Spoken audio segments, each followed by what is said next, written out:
From my point of view, Lutoslawski is one of the greatest composers of the 20th century. He was an innovator, but also a terrific musician, and went through very different stylistic periods. And within every one of them created something of lasting value.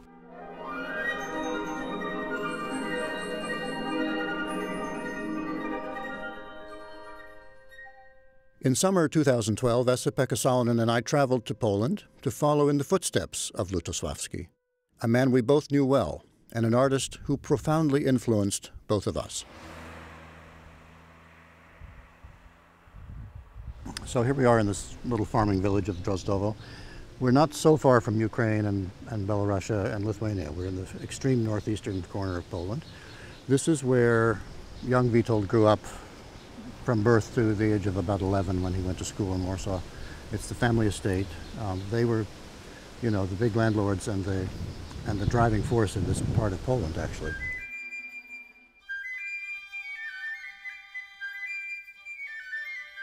So it's amazing to be in this little church, just a few steps from the boyhood home, built by his grandfather for the village.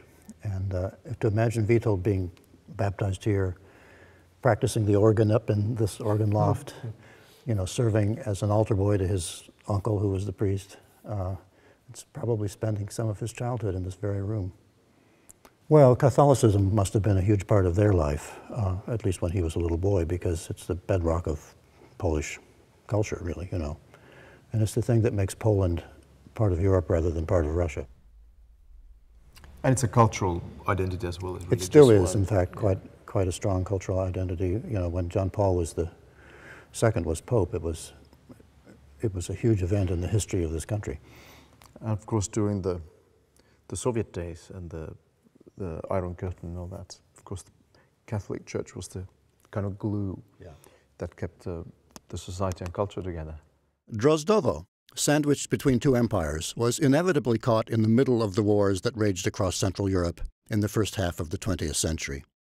World War I landed on the Lutoslawski's doorstep when the advancing German army arrived in 1915. Because Warsaw was then occupied by Germany during the First World War, from 1915 onwards, the family and many other Polish families fled to what they felt at the time was the haven of Tsarist Russia. But of course it wasn't to be Tsarist Russia for very long. Unfortunately, Witold's father and his uncle were caught up in that and they were arrested and executed without trial. This place must have been quite intense for him in his memories, and I can understand that he didn't want to come back here much, if at all. It's also very interesting to see what an important family he was part of, and how despite the fact that they lived in this small place, they were still connected. There was a sort of political, intellectual connection with the world for generations. We never discussed his childhood or background or anything like that, and now this somehow brings him close again, but from a different point of view.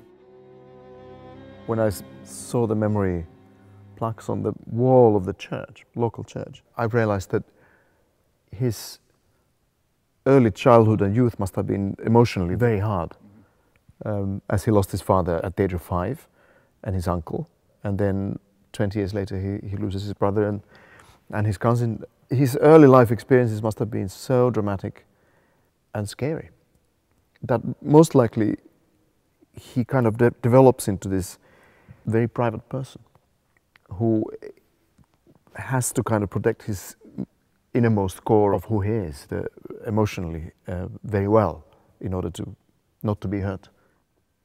In the music itself, there are these huge explosions as we get in the climax of Les Espaces du Sommeil for baritone and orchestra, the huge climax, and then this extraordinary expressive coda we get in Mi Partie, the massive climax we get in the second movement of the Second Symphony. These are some of the biggest utterances we've ever had in the musical repertory. And these came from a man who in daily life might appear to be very ordered and reserved. So there was a complete contradiction there between the man as we might see him and the man as he expressed himself artistically.